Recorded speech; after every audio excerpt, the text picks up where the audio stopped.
pasada habíamos comentado acerca de la interferencia por lipemia. Mencionábamos que para realizar el estudio de este tipo de interferencia, los distribuidores de los reactivos o fabricantes de los reactivos validaban sus metodologías empleando un criterio que era de variación de más o menos el 10%. O sea, si se comparaba una muestra con y sin interferente, y si la variación era más del 10%, se consideraba una interferencia significativa. Y además, este tipo de experiencias, los fabricantes lo realizan añadiendo a muestras, o para simular este tipo de interferencia, añadía a muestras soluciones de nutrición parenteral que tenían alta concentración de triglicéridos, de lípidos, ¿no? De lipoproteínas. Y estábamos viendo que utilizar ese tipo de sustancias o de soluciones tenían ciertas, se puede decir, desventajas. Vamos a comentar esto, y esto lo habíamos visto.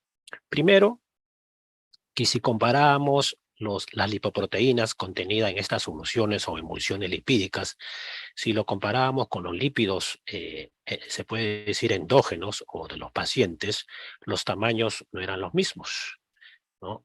Las emulsiones, más o menos, los tamaños de estas lipoproteínas iban de 200 a 600 nanómetros, mientras que en los lípidos nativos encontramos una mayor variedad de tamaños, desde 50 a 1000 nanómetros. Bien, entonces había concluido de que los sueros lipémicos, que eran provenientes de los mismos pacientes o lípidos endógenos, imitaban mucho mejor el proceso fisiopatológico de lo que era la lipemia o la turbidez por lipemia. Pero también, aparte de esta desventaja, era el uso de ese punto de corte del 10%, sin considerar la variabilidad analítica ni la variabilidad biológica de cada constituyente. Simplemente el 10% para todos los constituyentes en forma general, y muchos autores critican este punto de corte, sin considerar ya lo mencionado, las variabilidades analíticas y biológicas de los analitos. Otra desventaja es que en estas soluciones o emulsiones lipídicas, dentro de sus constituyentes tenemos al glicerol. Si observan aquí, vamos a poner una plumita, si observamos aquí, esta emulsión contiene glicerol. También hay otra emulsión llamada intralipid, que seguramente cuando lean ustedes los papers con respecto a este tipo de interferencia, van a encontrar esta solución de emulsión lipídica también, llamada intralipid, que es muy utilizada para hacer estas experiencias también. Esta también contiene este constituyente dentro de estas soluciones parenterales, que es el glicerol. ¿Y qué hay de malo que exista dentro de su constitución este glicerol? Lo que pasa que cuando se hace la medición, por ejemplo, de triglicéridos, este glicerol va a interferir en su determinación. ¿Cómo así? Por ejemplo, este es el mecanismo de reacción con la que en el laboratorio se mide actualmente los triglicéridos. Primero, ya saben que los triglicéridos es la reunión de un alcohol trihidroxilado, es el glicerol, con 3 ácidos grasos, ¿no? A través de enlaces éster se une y se forman los triglicéridos o acilgliceroles. Luego, la enzima tipo proteína lipasa va a romper estos enlaces éster y va a liberar al glicerol y los ácidos grasos, en este caso 3 ácidos grasos. En la segunda reacción, el glicerol que se ha formado va a reaccionar con el ATP, y a través de la acción de una enzima, la gliceroquinasa, va a fosforilarse el glicerol en glicerol 3-fosfato. ¿Por qué? Porque se fosforila el carbono número 3 y el ATP se va a convertir en ADP. Muy bien. En una tercera fase, este glicerol 3-fosfato, en presencia de la glicerol 3-oxidasa, este glicerol 3-fosfato se va a oxidar en dihidroxiacetona y se va a producir una molécula de peróxido de hidrógeno, que es proporcionada a la cantidad de triglicéridos en la muestra. Y luego, a través de una reacción de Trinder, En la reacción de Trinder, donde interviene el peróxido de hidrógeno, la enzima peroxidasa y un cromógeno, que cuando se oxida va a formar un complejo coloreado. Ese complejo coloreado va a ser proporcional a la cantidad de triglicéridos en la muestra. A más color, mayor presencia de triglicéridos en las muestras. Muy bien, entonces, aquí, si observamos el glicerol que se va a formar en esta reacción, la formación de glicerol también va a ser proporcional a la cantidad de triglicéridos, ¿no? Porque este glicerol va a entrar a la segunda reacción, después el glicerol se fosforila y a partir de esa fosforilación se va a formar esta molécula de peróxido de hidrógeno que va a intervenir en la reacción de Trinder. Bien, entonces, si existe mayor glicerol, aparte de que se ha producido por esta reacción, entonces va a haber una reacción, se puede decir una interferencia, ¿no? Entonces, cuando utilizamos este tipo de soluciones, emulsiones lipídicas, estamos agregando más glicerol, ya que la misma solución contiene glicerol. Entonces, ese glicerol, juntamente con el glicerol que se ha formado en la reacción, va a formar los demás productos de las reacciones y se va a formar mayor cantidad de color. Por lo tanto, va a haber un falso aumento de la concentración de los triglicéridos. Entonces, para utilizar este intralipid, métodos que utilizan sobre todo, o que dentro de su reacción se forma glicerol, va a haber una interferencia por estas soluciones parenterales. Entonces, por ejemplo, cuando se hace el análisis de este tipo de interferencia y se determina la concentración de triglicéridos y se compara con los que mide el equipo con respecto a los índices que vamos a ver más adelante, los índices de turbidez, no hay una concordancia, no hay una relación lineal, porque se espera, ¿no? A mayor turbidez, mayor índice de lipemia, pero no es así. Esto debido, básicamente, al uso de este tipo de soluciones, ¿no? Que interfieren en la determinación de triglicéridos. Entonces, es una segunda o una tercera desventaja del uso de este tipo de emulsiones. Entonces, primera desventaja es que los fabricantes utilizan ese punto de corte para todos los constituyentes del 10%. La segunda desventaja es que el tamaño de las lipoproteínas es mucho menor o es poco variable a lo que sucede en las lipoproteínas en una muestra endógena, ¿no? Donde los tamaños tienen mayor variedad de tamaños y imita mejor este proceso fisiopatológico de la lipemia. Y el segundo es que dentro de su constitución contiene glicerol y en todas las determinaciones que se van a basar en la formación de glicerol va a haber interferencia cuando se usa este tipo de emulsiones lipídicas.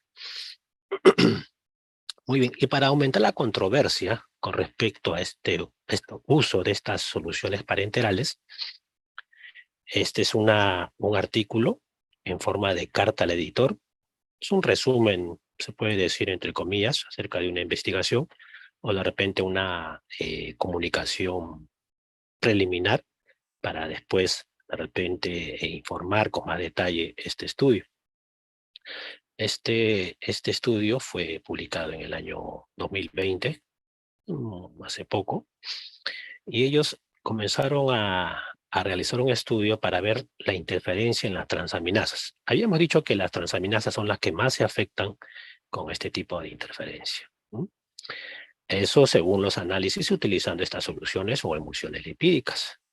Pero este autor comparó el efecto de esta turbidez de las muestras cuando se agregaron este tipo de soluciones parenterales, pero también lo comparó cuando se empleaban lípidos endógenos propios del paciente. Y vieron las diferencias y van a ver qué diferencias existen. Se vuelvo a repetir, este autor, ¿no? Judy Chen y sus colaboradores realizaron la experiencia para medir la interferencia de turbidez en las transaminasas, la alanina aminotransferasa y la aspartato aminotransferasa. Pero para ello utilizaron dos procedimientos, utilizando emulsiones comerciales y también los lípidos nativos propios de los pacientes. Muy bien, ¿y qué resultados se encontraron? Miren, algo interesante por aquí. En esta primera fila están los resultados con respecto a lo que son los lípidos endógenos. Y en la segunda fila, las emulsiones comerciales. Muy bien, ellos hicieron el estudio en muestras con diferentes concentraciones de transaminasas, más o menos en promedio 50 unidades, transaminasas con valores medios hasta 300 unidades por litro y transaminasas elevadas, 2000 unidades por litro. Entonces hicieron el estudio en muestras con diferentes actividades o concentraciones de las enzimas transaminasas. ¿Y qué es lo que observaron? Miren, si observamos bien el gráfico, en el caso de la alaninoaminotransferasa, cuando se utilizó lípidos nativos propios de los pacientes, se observó que no sobrepasaron el límite de más o menos 10%, ¿no? O sea que no observaron interferencia para ninguna de las concentraciones, ni para 50, ni para 300, ni para 200 unidades por litro. Si observamos en la parte inferior, para la misma enzima, la alaninoaminotransferasa, pero esta vez utilizando estas soluciones o emulsiones comerciales, vamos a observar, mire, que para las concentraciones de 50 y llegando a 300 hubo una interferencia. Mientras que para las concentraciones mayores, de 2000, en promedio 2000, no se encontró interferencia. Entonces ahí quiere decir que el uso de estas soluciones intralipid no reflejan la verdadera interferencia en este tipo de transaminasa, la alaninoaminotransferasa, ¿no? Entonces, utilizando emulsiones comerciales, se descubrió interferencia, pero cuando se utilizaban lípidos nativos no hubo tal interferencia para ninguna de las concentraciones. Vayamos a ver qué sucedía para la otra enzima, la aspartato aminotransferasa. Vamos a ver para el caso de emulsiones endógenas. Estos lípidos endógenos son extraídos de los propios pacientes, o sea, pacientes que tienen alta concentración de triglicéridos, se separa por ultracentrifugación esos lípidos y luego esos lípidos, a través de procesos de diluciones, se van a agregar a muestras sin turbidez y para tener varias diluciones de este tipo de interferente o de turbidez en las muestras. Muy bien, ¿qué pasó con respecto al aspartato aminotransferasa? Se puede observar que solamente hubo interferencia para las muestras que tenían como valor medio 50 unidades por litro. Para concentraciones mayores, llegando a 300 o 200, no había interferencia. No había interferencia. Entonces, interesante, ¿no? ¿Y qué pasaba cuando se hacía la misma experiencia, pero utilizando estas soluciones parenterales? Se puede observar también que hay interferencia en muestras de concentraciones medias de 50 unidades, de 300, pero no para muestras mayor a 2000 unidades por litro. Esto quiere decir entonces que los resultados fueron muy diferentes cuando se utilizaban lípidos nativos y las estas suspensiones parenterales para imitar estos procesos de turbidez. Entonces, jóvenes, esto trajo mucha alarma, ¿no? Entonces ahora se está proponiendo que ya para hacer los estudios de interferencia por turbidez o lipemia, no se debe utilizar estas emulsiones comerciales. Se debe utilizar estos lípidos endógenos. Por eso les decía, ¿no?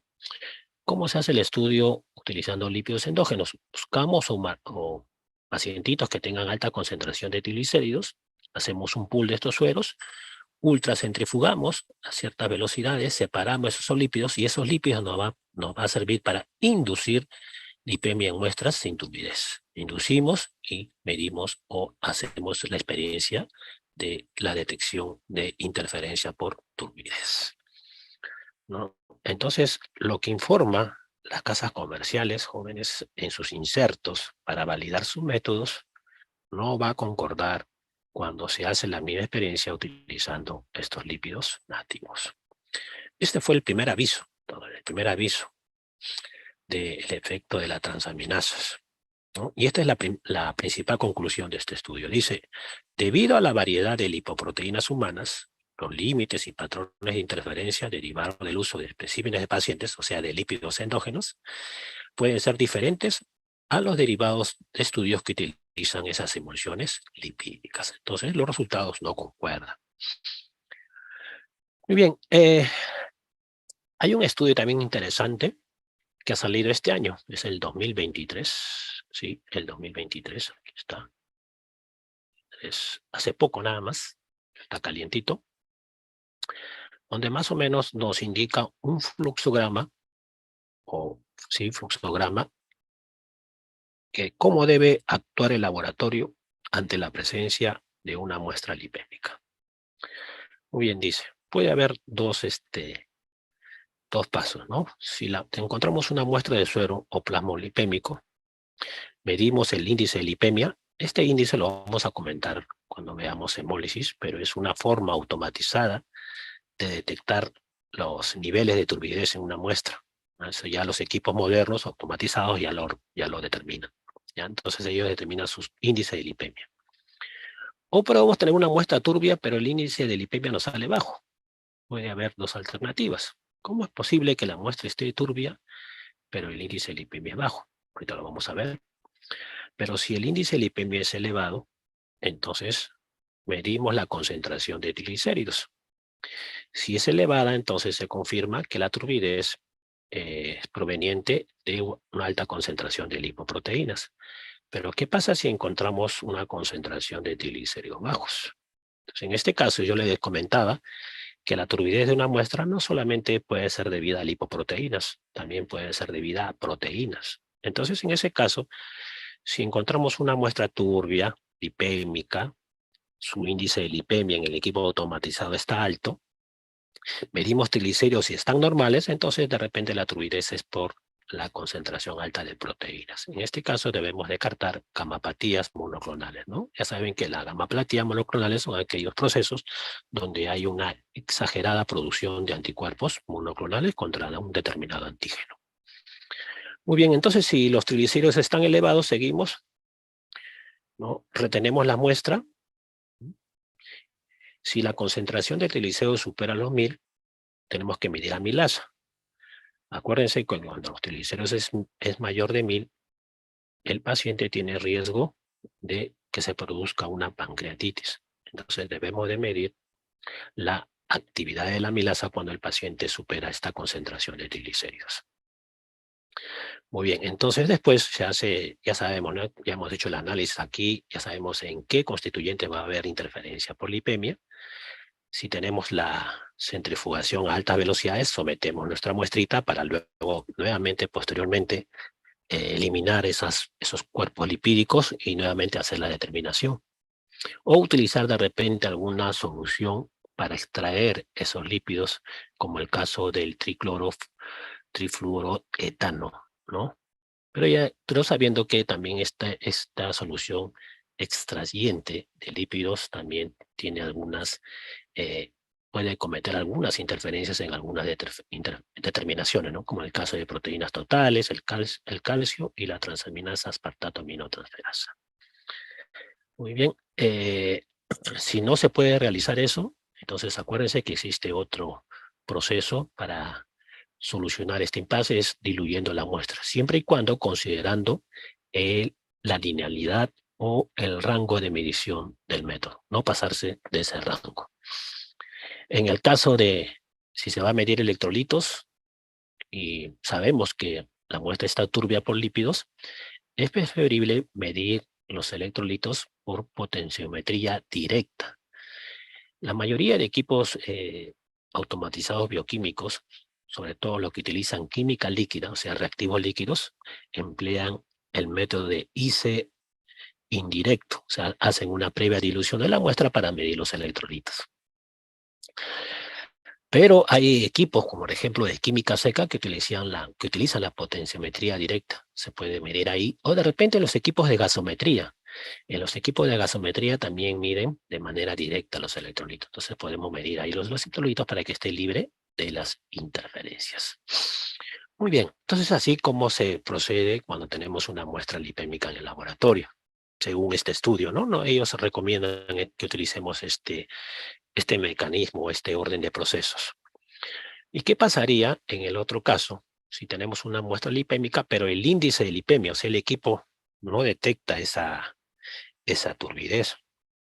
Entonces, en ese caso puede ser debido a lo que nosotros habíamos visto cuando hay algún proceso donde se aumenta la concentración de glicerol sobre todo. Entonces ahí los triglicéridos va a haber una interferencia por este glicerol, entonces los triglicéridos no van a salir elevados, ¿no?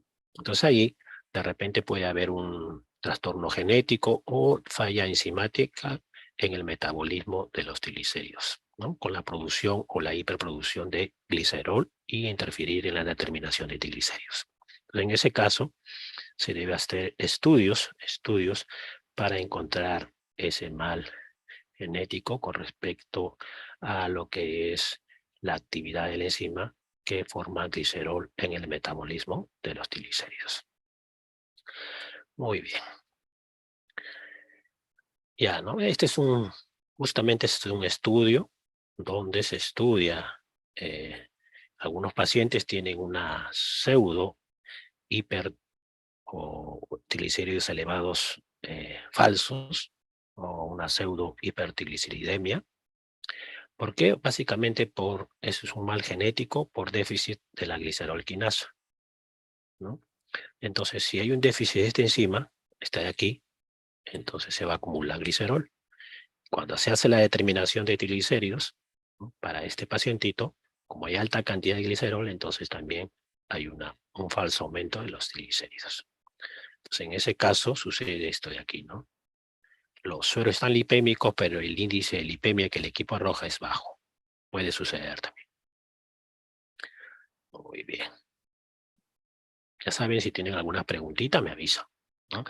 Nosotros realizamos un estudio, lo publicamos en la revista famosa de nuestra facultad, Anales de la Facultad de Medicina, hace un par de años, 2021, y determinamos el efecto de la turbidez en 24 constituyentes bioquímicos, pero utilizamos una emulsión lipídica, ¿no? Una emulsión lipídica para ver esta interferencia. ¿Qué resultados obtuvimos?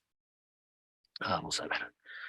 Por ejemplo, para el caso de algunos analitos, ¿no? Este de aquí, que es una interferencia marcada, para el caso de bilirrubina total. Este otro de aquí, ¿no? Se encontró también interferencia muy marcada en la urea, bilirrubina total y parauria.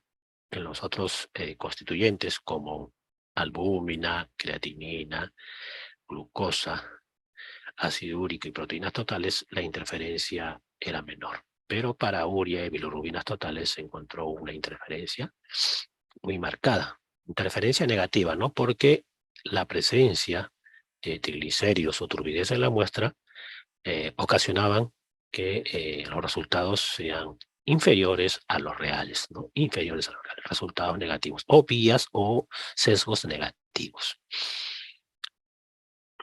Para el caso de las enzimas, las enzimas que más afectaron fueron las transaminasas, ¿no? Y esto como que eh, afirma lo que los resultados anteriores de otras determinaciones o de otros autores, donde mencionaban que las transaminasas son los dos constituyentes que más se alteran ante la presencia de turbidez. Pero estos utilizando las emulsiones lipídicas que le mencionaba.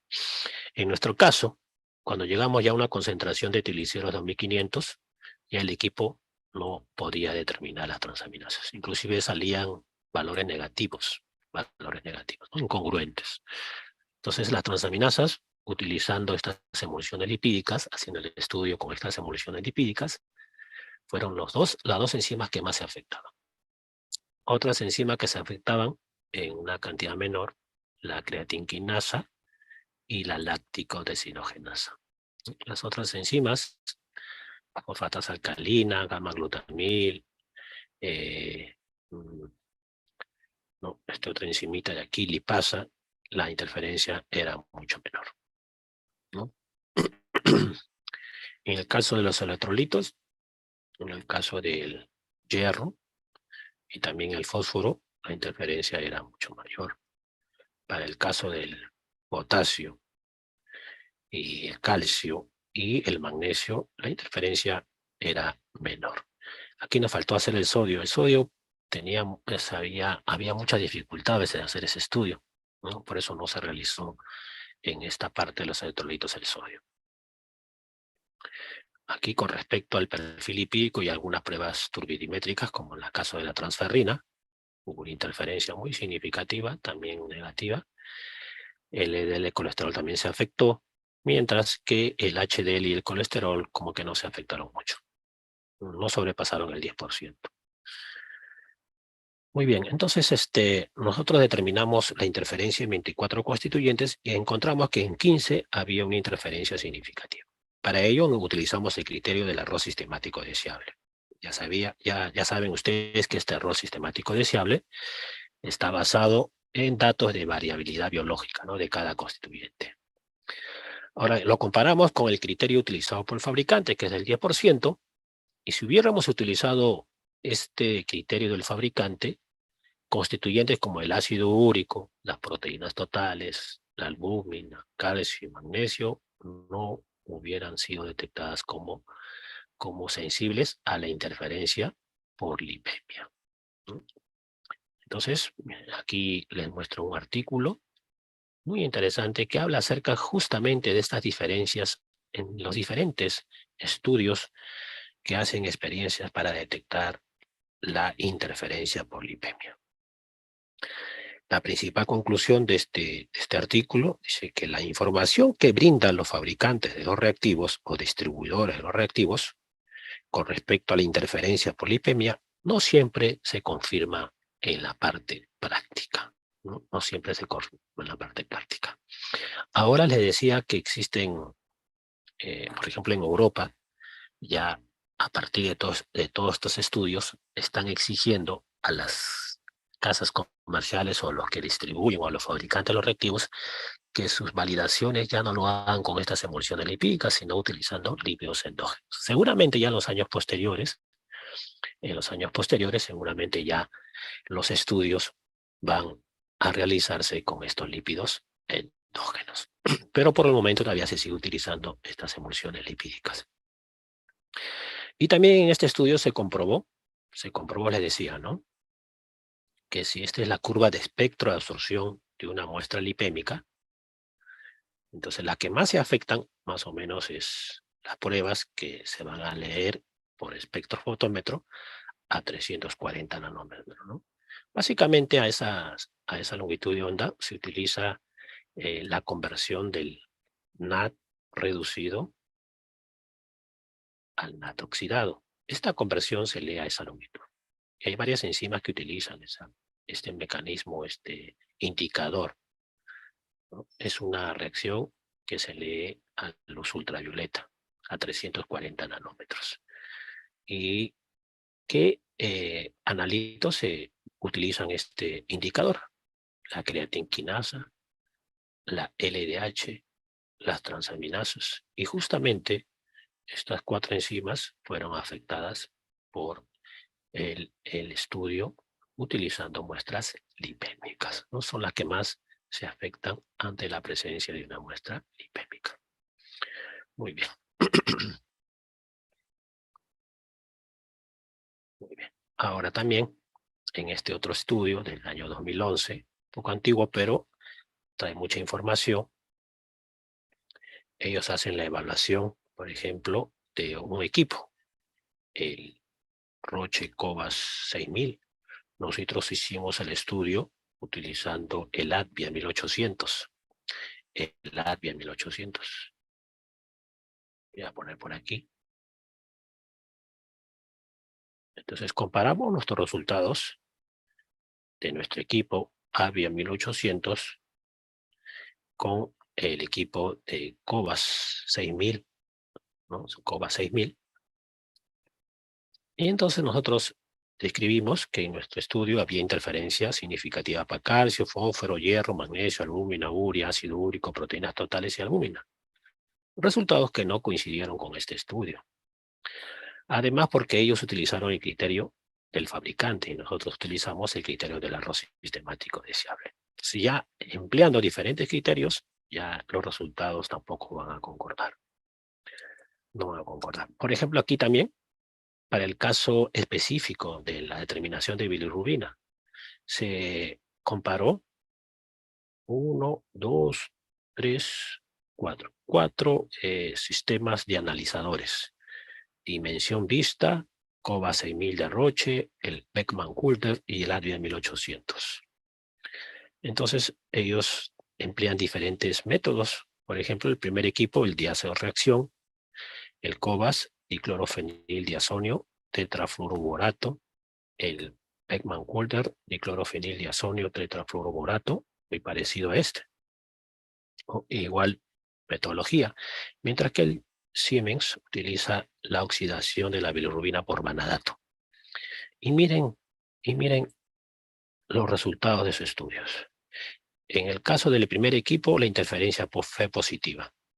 O sea, se presentó resultados falsos aumentados, ¿no? Aumentos de la concentración de bilirrubina falsas. COBAS Roche 6000, una interferencia negativa, o sea, la presencia de la turbidez hacía que la concentración de bilirrubina disminuya falsamente, ¿no? Negativa. Mientras que en el Beckman-Coulter la interferencia fue nula. No se observó interferencia. Para el caso de nuestro estudio, la interferencia fue negativa. ¿Qué quiere decir esto? ¿Qué conclusiones sacamos entonces de estos estudios? Básicamente, que no podemos generalizar los resultados de un estudio utilizando un equipo, utilizando sus propias metodologías o sus propios reactivos con otro equipo o otros que utilizan otros tipos de procedimientos. Entonces, esto nos obliga a que cada laboratorio debe establecer sus límites de interferencia para este tipo de interferencia, la lipemia. Cada laboratorio debería hacer su experiencia para determinar a partir de qué punto ya existe una interferencia significativa. Entonces, eso es lo que la tarea que tenemos que realizar como licenciados en tecnología médica, realizar nuestra experiencia de lipemia.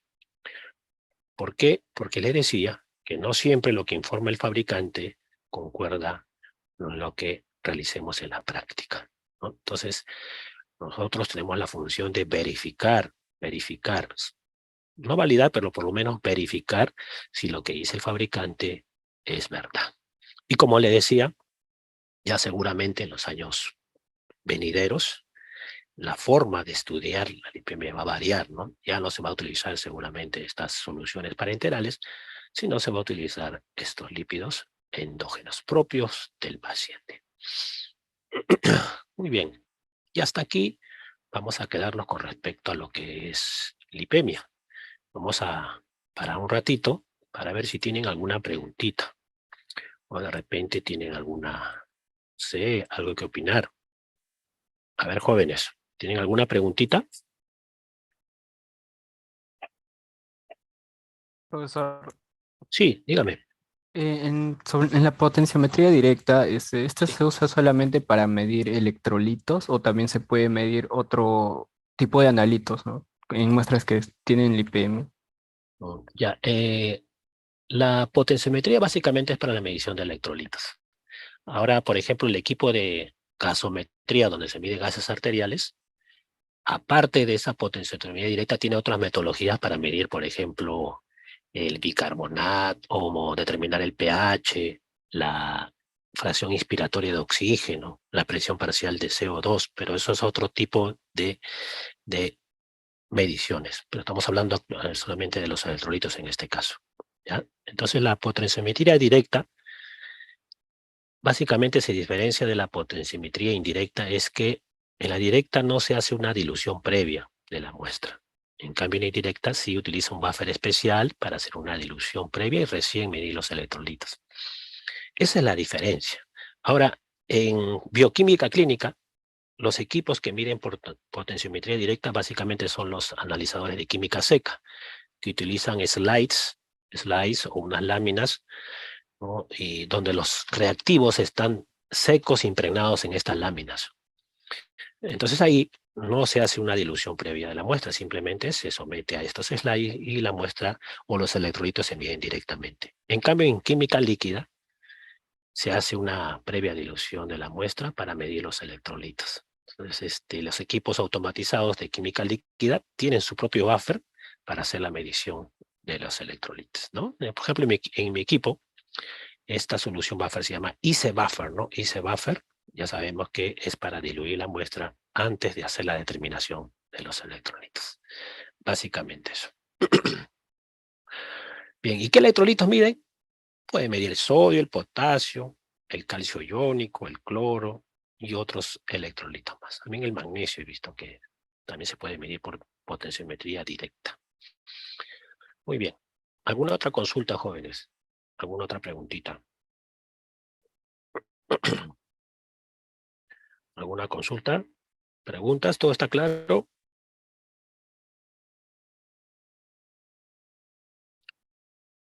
De repente algo no puedo repetir, no sé.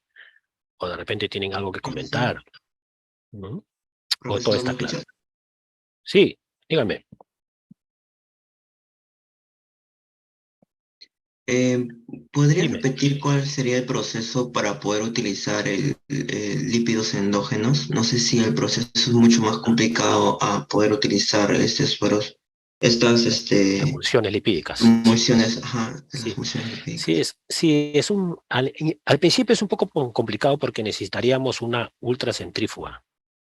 A altas velocidades necesitamos, ¿no? Y eso no está disponible en los laboratorios comunes y corrientes, o sea, de rutina. Entonces tendríamos que tener ese tipo de centrífugas. Pero si queremos realizar un estudio, fácilmente nosotros podemos utilizar las ultracentrífugas de nuestra facultad de medicina, lo tenemos en el departamento de bioquímica, ¿no? Entonces podemos hacer ese tipo de análisis, separar los lípidos de los pacientes que tienen lípidos o triglicéridos altos, hacemos un pool, separamos esos lípidos y esos lípidos nos van a servir para a, a realizar la turbidez de las muestras, ¿no? De que queremos estudiar. En un principio sí podría ser un poquito complicado, ¿no? Pero como le dije, podemos hacer en el departamento bioquímico, utilizar, solamente es un media hora de centrifugación y listo. Y con eso ya separamos los lípidos y esos lípidos ya obtenidos nos va a servir para realizar la experiencia de interferencia. Muy bien, ¿alguna otra consulta? Muy buena pregunta, ¿no? Entonces podría ser tema de tesis, ¿no? Que una tesis sería lindo hacer esta experiencia, pero utilizando lípidos endógenos, ¿no? O también compararlo con estas soluciones de emulsión comercial. En las farmacias, en los Profesor, muchas hospitales, gracias. en los hospitales, sobre todo los grandes hospitales donde hay pacientes hospitalizados, utilizan estas emulsiones lipídicas. Si tienen sus centros oncológicos, por ejemplo, son pacientitos que no se pueden nutrir por sí solos, entonces a ellos, esos pacientes se le inyectan estas soluciones parenterales para que se puedan nutrir. Entonces hay un área de farmacia que prepara estas emulsiones lipídicas. Entonces ahí nos pueden regalar un poquito de esas emulsiones y realizar la parte experimental. Y no se necesita mucha cantidad, una pequeña cantidad se necesita para hacer esta parte de experiencia con este tipo de interferencias. Muy bien, ¿alguna otra consulta? Muy buenas preguntas, les felicito, jóvenes, muy buenas preguntas. ¿Alguna otra preguntita? ¿No? ¿Todo está claro? Entonces vamos a proseguir. Ahora, jóvenes, vamos a hablar de otro tipo de interferencia, que es la lipemia, jóvenes. Un ratito, vamos a poner fin de la presentación. Vamos a mantenerlo en caso. Bien. Ahora vamos a hablar, jóvenes, de la hemólisis. De la hemólisis. Yo le decía que las tres interferencias más comunes, si este es un suero normal, de aspecto normal,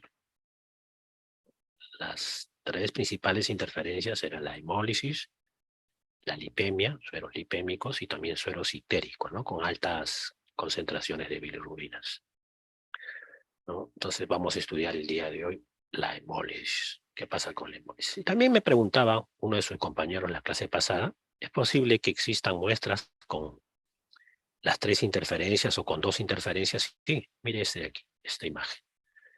Ese es un paciente que tenía hemólisis y además lipemia en su muestra, ¿no? Parece el jugo surtido más o menos, ¿no? Un plasma de color rosado lechoso. Se puede presentar entonces las muestras lipémicas junto con las hemolizadas, ¿no? Ahora, si además esta muestra contendría bilirrubinas, sería difícil distinguirlo, ¿no? Distinguirlo, pero se puede presentar. Sí, en la parte práctica, en la experiencia práctica, se ha visto muestras que pueden tener las interferencias, más de una interferencia, o de una sustancia interferente. Vamos a hablar entonces de las hemólisis.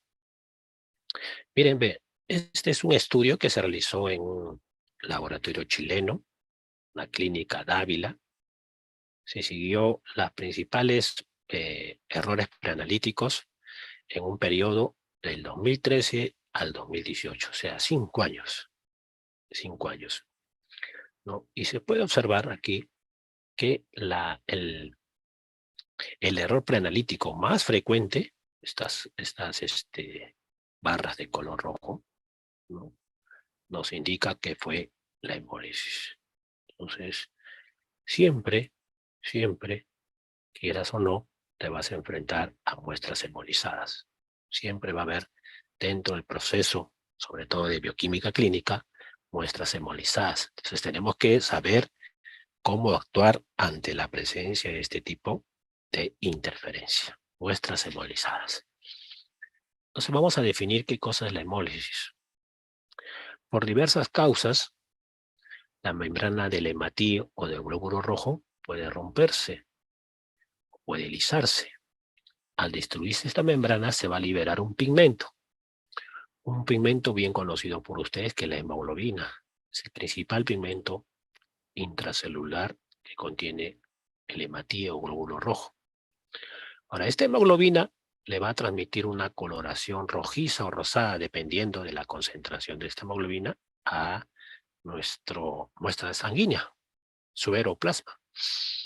¿Ya? Ahora, esta hemoglobina o ese color rojo del plasma se debe a que la hemoglobina tiene una absorción característica de luz, debido sobre todo al grupo que contiene el grupo químico M. ¿Ah? Entonces, esta hemoglobina tiene una absorbancia máxima a 400 nanómetros y varios picos entre 500 y 600. 400 nanómetros, 500. Esta característica de absorber luz a estas longitudes de onda va a hacer que el plasma tenga una característica, un color rojizo, y ese color rojizo va a ser proporcional a la cantidad de hemoglobina, Si nosotros vemos este gráfico de la curva de espectro de absorción, imagínense, usted tiene un tubito y una muestra hemolizada, y esa muestra hemolizada lo comienza a leer a varias longitudes de onda. La curva de espectro de absorción determina la absorbancia a varias longitudes de onda, y más o menos va a tener una curva así, un pico máximo alrededor de 400 nanómetros y picos menores entre 500 y 600 nanómetros. ¿Ya? Muy bien. Entonces ya ustedes seguramente ya están pensando entonces en pruebas que se realicen las lecturas a 400 o entre 500 y 600 nanómetros, va a haber una interferencia espectral. Seguramente, ¿no? Seguramente. Muy bien. Entonces, es frecuente este tipo de interferencia por hemolismo. Es muy frecuente. En nuestro laboratorio, donde nosotros laboramos, más o menos la proporción de muestras hemolizadas entre el 3 al 5%. O sea, de 100 muestras, por lo menos hay 3 muestras hemolizadas. Es un promedio, ¿no? Un promedio. Ahora, ¿cuáles son las causas que pueden producir hemólisis? Básicamente, ahí las causas pueden ser por dos, se puede decir, 2 eventos.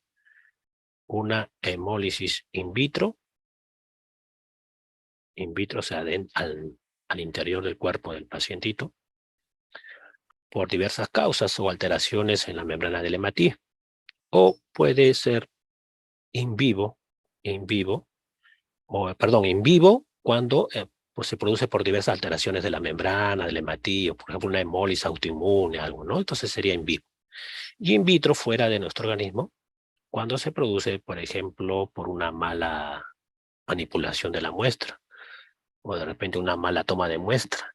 Hemos movido mucho la agujita al momento de tomar una muestra, una toma de muestra traumática, o de repente hemos sometido a la muestra a altas velocidades de centrifugación o tiempo de centrifugación prolongado, o de repente no hemos hecho el análisis inmediatamente, entonces la muestra se ha hemolizado. En ese caso, la hemólisis es producido por eventos in vitro. Ahora, sola esta de aquí, solo los eventos que producen una hemólisis in vitro son consideradas interferencia.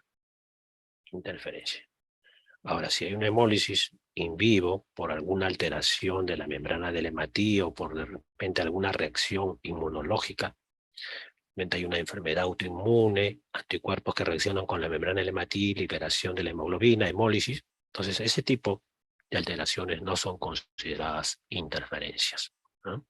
Interferencias. Solo las causas in vitro son consideradas interferencia. Entonces aquí, en esta tablita le presentamos las principales causas de hemólisis in vivo o intravascular, que más o menos corresponde al 3% de los casos, ya no es muy frecuente. En cambio, las hemólisis debidas a factores preanalíticos o in vitro, más o menos corresponde al 97% de los casos. Y dentro de la hemólisis in vivo o intravascular, tenemos las más importantes de las anemias hemolíticas. Pues una anemia hemolítica autoinmune, de repente asociada a fármacos, ¿no? Es frecuente que los pacientes que estén sometidos a quimioterapia hagan hemólisis. Entonces hay que tener cuidado, sobre todo en los hospitales que tenemos centros de atención neoplasias. Entonces ahí puede haber muchas muestras o alta prevalencia de muestras hemolizadas. También la hemoglobinuria por frío o reacciones transfusionales también. Entonces, cuando hay una mala práctica de la donación sanguínea o la transfusión sanguínea, entonces también puede haber muestras hemolizadas. Muy bien, entonces también algunos procesos, cuando hay, por ejemplo, valvulopatías o el paciente ha sido sometido a prótesis o ya microangiopatías, pueden producir muestras embolizadas. También algunos agentes químicos, el veneno de arañas o serpientes, algunos compuestos químicos como el arsénico, choque osmótico, a veces por equivocación inyectamos al paciente agua destilada, entonces eso puede producir hemólisis. O de repente algún trastorno metabólico como la deficiencia de la glucosa 6-fosfato deshidrogenasa.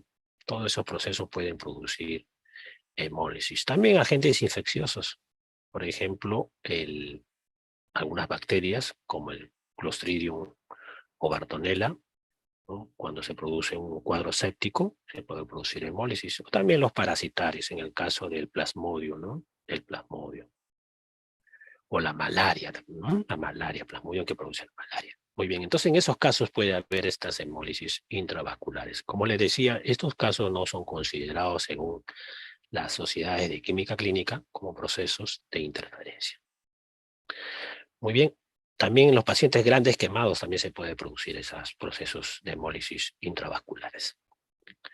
Ahora, ¿y cuáles son las causas preanalíticas que pueden originar ese 97% de casos de muestras interferentes, de muestras por hemolizadas? Las principales causas, vamos a poner por aquí, perdón, ¿no? Se puede deber al momento de la extracción, les decía, cuando hay una extracción traumática, o de repente vamos a UCI y el paciente está lleno de vías, ¿no? Está en el catéter, entonces le decimos a la enfermera, sí, por favor, nos puede sacar un poquito de muestra de catéter. A veces no hace el debido procedimiento, entonces la muestra se contamina con las soluciones que está siendo perfundido el paciente, puede hemolizar las muestras, ¿no?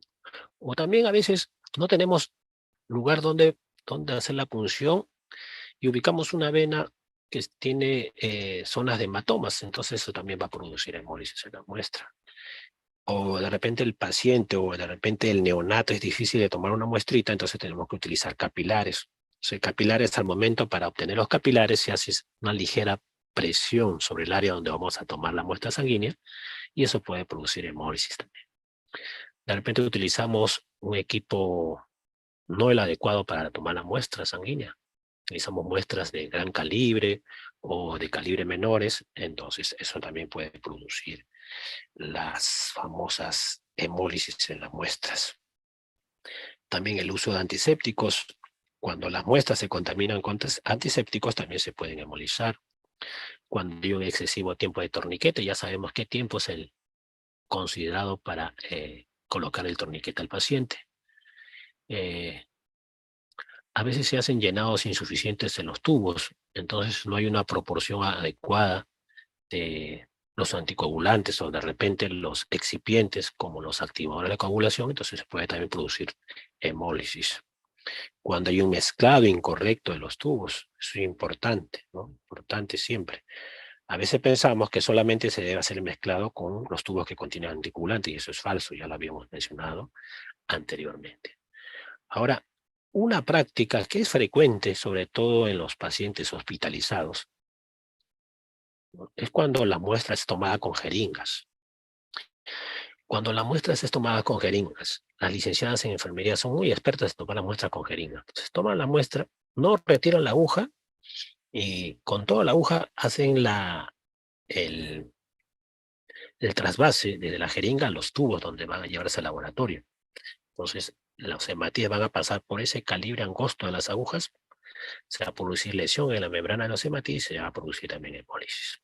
Entonces lo recomendable es aquí quitar la aguja y sin aguja desde la jeringa trasvasar a los tubos de ensayo lentamente para no producir ese tipo de ruptura de membrana del hematíes y producir la hemólisis.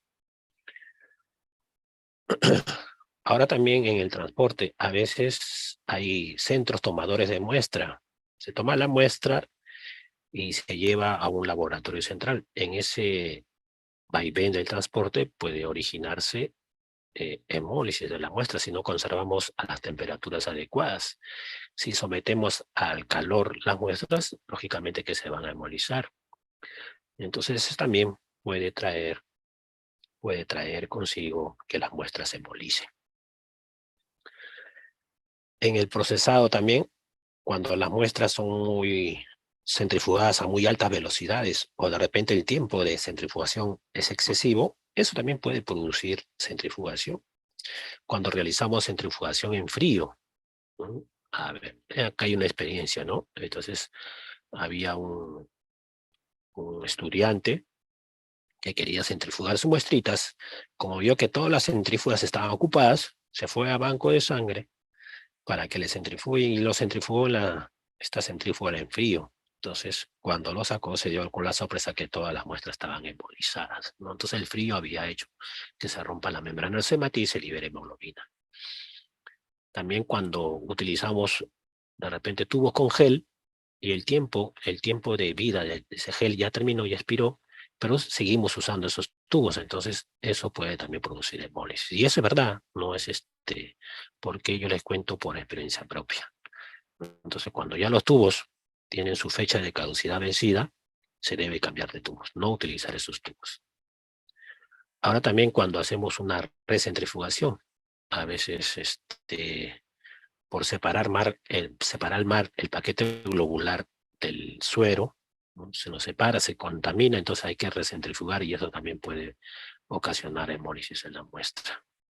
Cuando se almacena la muestra también, ¿no? Por ejemplo, nosotros, las muestras que procesamos en los turnos mañana, tarde y noche, lo guardamos como dirimencia, ¿no? Si quieren, de repente quieren investigar, quieren añadir una prueba más, o de repente quieren saber por qué, quieren confirmar un valor, ¿no? Entonces nosotros tapamos los tubitos y lo almacenamos a temperatura ambiente hasta el próximo turno. Entonces el próximo turno va eliminando esas muestras, ¿no? Más o menos se almacena entre 8 horas las muestritas. Entonces, en ese tiempo también las muestras se pueden hemolizar. Muy bien. Básicamente esas son las causas que pueden producir muestras hemolizadas. Ahora vamos a hablar de los mecanismos. ¿Cómo se produce la interferencia por hemólisis? Ya les daba un avance, ¿no? Habíamos dicho que la hemoglobina tiene eh, puntos altos de absorción a nivel de 400 nanómetros y entre 500 y 600 nanómetros, ¿no? Entonces, puede haber una interferencia espectral, como estoy aquí, vamos a poner aquí, acá, ¿no? Entonces, todos los analitos que vamos a medir entre más o menos 400 y 600 nanómetros, 400 y 600 nanómetros, que es este rango,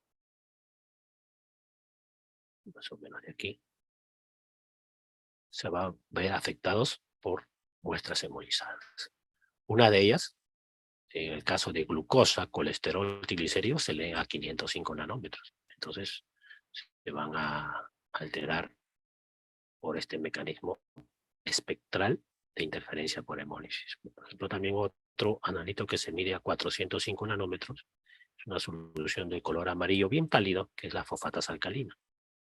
También se va a alterar ante esta, ¿no? Sobre todo esta que está cercano a ese 400 nanómetros, que es el pico máximo de la hemoglobina. Entonces, puede haber alteración o interferencia en la determinación de esta fosfatasa alcalina. Muy bien, entonces hay un mecanismo de interferencia por hemólisis llamada espectral, ¿no? Hay un solapamiento entre la absorbancia de la hemoglobina a estas longitudes de onda y de las reacciones que vamos a utilizar para medir ciertos constituyentes. Otro tipo de interferencia por aquí, ¿ya? Es acerca de cuando se rompe la membrana del hematí, no solamente se libera hemoglobina, también se va a eliminar ciertos constituyentes intracelulares. Entonces, si nosotros medimos fuera del hematí y por dentro del hematí ciertos marcadores, vamos a observar ciertas relaciones. Por ejemplo, la láctico deshidrogenasa. Si comparamos la parte intracelular dentro del hematí y la parte extracelular fuera del hematí, la proporción es de 16:1. Imagínense entonces, cuando el hematí se lise, se va a liberar una gran cantidad de esta enzima, LDH. Entonces, por eso que la LDH se utiliza como marcador de hemólisis en las muestras sanguíneas. Miren, ve, y más o menos, mire, solamente se necesita un 1% de hematíes que se lisen en una muestra para que exista este tipo de sesgo, de más, menos, o más, ¿no? En este caso, un sesgo positivo de 272, con una muestra de hematoquito 50. O sea, solo se necesita un 1% de hemólisis para que exista esta gran cantidad de sesgo, 272. Otras enzimas que, a comparación de la parte intracelular o extracelular, están más aumentadas en la apartataminotransferasa, que es una de las transaminasas. La proporción entre la región intracelular y extracelular es de 4:1, ¿no? Entonces ahí también se va a producir sesgos hasta 220. El potasio también, viene jóvenes, 23:1, inclusive más que la láctico deshidrogenasa. El potasio también es utilizado como indicador de muestra de hemólisis. Entonces, si tenemos una muestrita hemolizada y tenemos la actividad aumentada del láctico deshidrogenasa y tenemos potasios elevados, entonces es una muestra que está ocasionando muchas interferencias. Hay que revisar bien al momento de reportar nuestros resultados. Mírenme. Entonces, el sesgo también va a ser mucho mayor. El sesgo aquí en este caso es menos proporcional a la láctica deshidrogenasa porque el potasio se encuentra en pequeñas concentraciones, por eso es el sesgo menor. Pero un sesgo de 24 ya es sinónimo de una muestra que no está apta para hacer el análisis, ¿no? Porque un sesgo así ya el paciente ya no está en vida, es algo, ¿no? Que es que no ocurre de forma natural. Llegar a un potasio de este valor 24,4, eso no ocurre. Otra enzima es más o menos la alanina aminotransferasa, que en la parte intracelular, ¿no?, más o menos es una proporción de 7:1, ¿no?, con respecto a la parte extracelular. Entonces también, básicamente estos 4 primeros analitos, láctico desogenasa, la transaminasa, aspartato aminotransferasa, alanina aminotransferasa y potasio, son los constituyentes que más se alteran por este mecanismo de interferencia. Por este mecanismo de interferencia.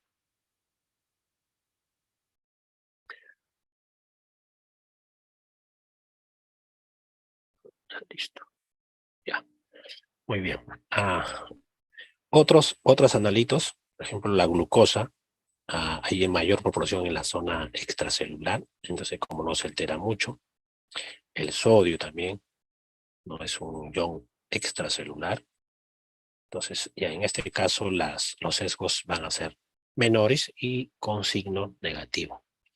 El fósforo inorgánico, más o menos, ¿no? Hay una ligera proporción de este fósforo en la parte extracelular, ¿no?, que supera ligeramente de la parte intracelular.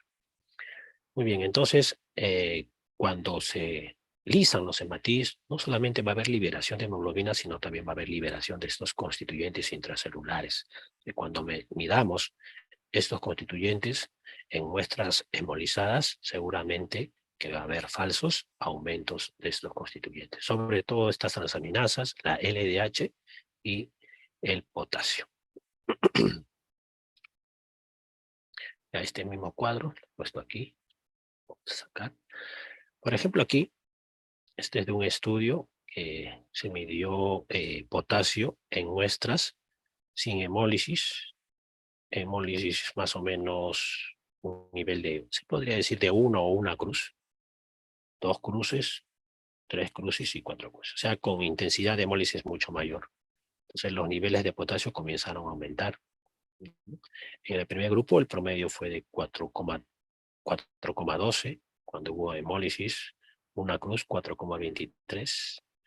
Entonces, en 2 cruces 4,80, en 3 cruces 5,36 y en 4 cruces 6,93. Esto nos indica entonces, ¿no?, nos indica que en muestras hemolizadas el potasio aumenta significativamente. ¿Esto por qué? Porque el potasio es un electrolito que básicamente predomina en la región intracelular, al interior del glóbulo rojo. Muy bien. Aquí también, miren, ¿no? Este fue un estudio que también realizamos también y lo publicamos. Se puede notar aquí de los electrolitos, es el potasio que más se altera, ¿no? Una interferencia positiva o liberación del potasio intracelular, ¿no? Igual, en caso de las enzimas, el que más altera, la LDH, ¿no?, seguido de las transaminasas. Las transaminasas, ¿no? La creatinquinasa también, mírenme, la creatinquinasa también se altera grandemente por la presencia de hemólisis. Hemólisis. Muy bien. Ahora, otro mecanismo de interferencia es que al momento que también se hemoliza, se van a liberar ciertos compuestos, como el grupo hemo, el mismo hierro, y enzimas como la adenilato sinasa, algunas proteasas y otros componentes intracelulares que pueden interferir en ciertas reacciones químicas para medir ciertos constituyentes. Es el caso de la creatinquinasa. Para medir creatinquinasa se utiliza estas reacciones acopladas, estas 3 reacciones acopladas. Vamos a ver de qué se trata. Primero tenemos el sustrato, el fosfato de creatina, que en presencia de ADP, esta creatinquinasa va a fosforilar el ADP en ATP. Entonces la creatina va a perder su grupo fosfato y se va a convertir solamente en creatina. En una segunda reacción, el ATP es enfrentado a la glucosa y bajo la acción de la exoquinasa, el ATP va a perder un grupo fosfato y va a fosforilar a la glucosa. Se va a formar glucosa 6-fosfato. Y este glucosa 6-fosfato, en una tercera reacción, junto con el NAT en su forma oxidada, va a pasar a su forma reducida, ¿no? Por la acción de esta enzima, la glucosa 6-fosfato deshidrogenasa, ¿no? Entonces, esa conversión de NAT oxidado a NAT reducido es proporcional a la actividad de la enzima creatinquinasa. Muy bien, entonces si es que hay una hemólisis, se va a liberar esta enzima, la adenilatocinasa. ¿Qué hace la adenilatocinasa? Lo que hace es que a partir de una molécula de ADP, esta enzima lo va a fosforilar y lo va a convertir en ATP, ¿no? Entonces, esta ATP va a entrar a esta reacción, más el ATP que está en el reactivo o que se ha formado en la reacción, más ese ATP que proviene de la hemólisis, entonces va a hacer que la actividad de la enzima sea mayor a la debida, ¿no? Entonces hay una interferencia positiva, como hemos visto aquí, ¿no? En el caso de la creatinquinasa, estoy aquí, ¿no? Creatinquinasa, hay una interferencia positiva. Muy bien, entonces existen básicamente tres mecanismos cómo la hemólisis puede interferir, ¿no? Interfiriendo en las reacciones químicas, donde medimos algún constituyente bioquímico, una interferencia espectral y la eliminación de metabolitos intracelulares hacia el plasma, aumentando su concentración. Bien, son los mecanismos entonces de interferencia por hemólisis. Ahora también, la hemoglobina que está liberada en el proceso de la hemólisis, no olvidemos que tiene una actividad pseudoperoxidasa. ¿Qué cosa es la actividad pseudoperoxidasa? Para entenderlo vamos a ver, este es un método para determinar colesterol. También utiliza una reacción de Trinder al final. A ver, vamos a discutir qué cosa es la reacción de Trinder.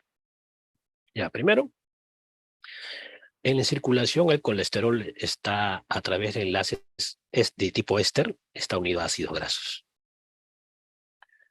Así lo tenemos el colesterol en circulación, ¿no? Unido a lipoproteínas, unidos el colesterol a ácidos grasos. Entonces necesitamos liberar ese colesterol. ¿Cómo rompemos este enlace? A través de la colesterol esterasa. Libera el ácido graso y ya tenemos el colesterol libre. En una segunda reacción, este colesterol es oxidado por la colesterol oxidasa. Se va a formar colestenona y producto de esa oxidación se va a crear una molécula de peróxido de hidrógeno. Esta molécula de peróxido de hidrógeno, su producción es equimolar a la cantidad de colesterol en la muestra. Si tenemos 100 moléculas, entonces se va a producir 100 moléculas de peróxido de hidrógeno. Y este peróxido va a entrar a una reacción, la que le decía, la que se llama reacción de Trinder, ¿no? Aquí, en esta reacción de Trinder, interviene una enzima, la peroxidasa, y además interviene cromógenos, que en su estado basal no tienen color, son compuestos incoloros. Pero cuando se oxidan, van a formar un complejo coloreado, ¿no? Entonces, como aquí se oxida, hay una oxidación, seguramente que este peróxido de hidrógeno, especialmente o específicamente el oxígeno, se va a reducir, porque siempre que hay una reacción de óxido-reducción, si hay una oxidación, por ahí debe haber un proceso de reducción, o viceversa. Cuando hay reducción, por ahí debe haber un proceso de oxidación. Entonces, si nosotros nos fijamos en el peróxido, acuérdense, en el peróxido de oxígeno es una excepción. El oxígeno en este compuesto tiene un estado de oxidación de -1. Y en el agua tiene un estado de oxidación de -2. Entonces está ganando electrones. La ganancia de electrones es la reducción. Reducción. Entonces el cromógeno es quien se oxida. Cuando el cromógeno se oxida, o los cromógenos se oxidan, en este caso el fenol y la 4-aminofenazona, se produce un complejo coloreado. En otras palabras, estos compuestos moleculares, cuando se oxidan, forman un complejo coloreado, proporcional a la cantidad de colesterol en nuestra muestra. Muy bien, ¿qué hace la hemoglobina? La hemoglobina también tiene la capacidad de hacer todo este proceso. Trabaja igual que la peroxidasa, ¿no? No es una enzima, pero va a realizar este proceso de oxidación y reducción igual, ¿no? Entonces va a producir la oxidación o la reducción del peróxido de hidrógeno en agua y la oxidación también del cromógeno. Entonces va a haber una mayor formación de color ante la presencia de esta hemoglobina, ¿no? Entonces también la hemoglobina puede, o su actividad pseudoperoxidasa puede interferir en ciertas determinaciones, sobre todo aquellas que utilizan estas reacciones de Trinder. ¿Y qué cosa es la reacción de Trinder entonces? La reacción de Trinder es una reacción indicadora, donde se utiliza la enzima peroxidasa, se utiliza como sustratos cromógenos, que en su estado basal no tienen color, se utiliza el peróxido de hidrógeno como otro sustrato, y producto de una reacción de óxido de reducción se va a producir un compuesto coloreado producto de la oxidación de estos cromógenos y la reducción de peróxido de hidrógeno en agua. Esa es la reacción famosa de Trinder, jóvenes. Reacción de Trinder. Hay muchos procesos que utilizan esta reacción de Trinder. Por ejemplo, la glucosa oxidasa para medir glucosa utiliza una reacción de Trinder. Los triglicéridos en su última reacción también utilizan la reacción de Trinder. El ácido úrico también, que utiliza esta reacción de Trinder. También el colesterol, como visto aquí. Entonces, jóvenes, en las reacciones que utilizan este indicador o reacción de Trinder, es posible la interferencia por muestras hemolizadas. Muestras hemolizadas. Muy bien. Ahora vamos a hablar de los índices séricos, jóvenes. Mira, al inicio de los 80, más o menos, 80 sí, un problema era saber cómo es posible saber en los laboratorios qué grado de hemólisis interfería en nuestras pruebas. Entonces, los primeros estudios se hacían de manera visual, ¿no? Por ejemplo, aquí, esta es una muestra con 0 hemólisis, a estos 2 tubitos, de repente le poníamos una crucecita. A este grado de hemólisis lo podríamos poner 2 cruces. A este grado de hemólisis de repente 3 cruces. Y a este grado que más rojito 4 cruces. De repente venía otro laboratorio y decía, no, yo voy a considerar aquí una cruz. Aquí lo voy a considerar 2 cruces.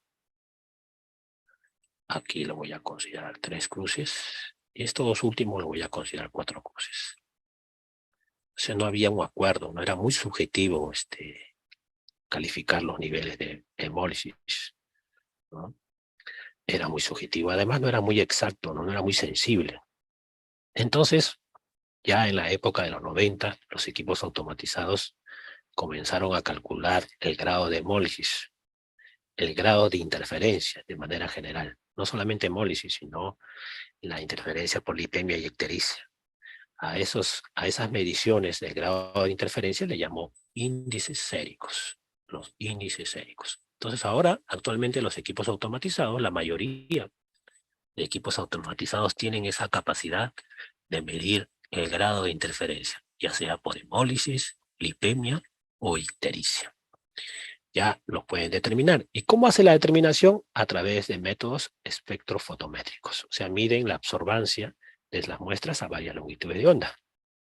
Lógicamente que a veces, si queremos medir solamente el hemólisis, tenemos que restar algunas absorbancias, sobre todo cuando las muestras o las longitudes de onda se solapan con otro tipo de interferencia, ¿no? Entonces hay que restar esas absorbancias.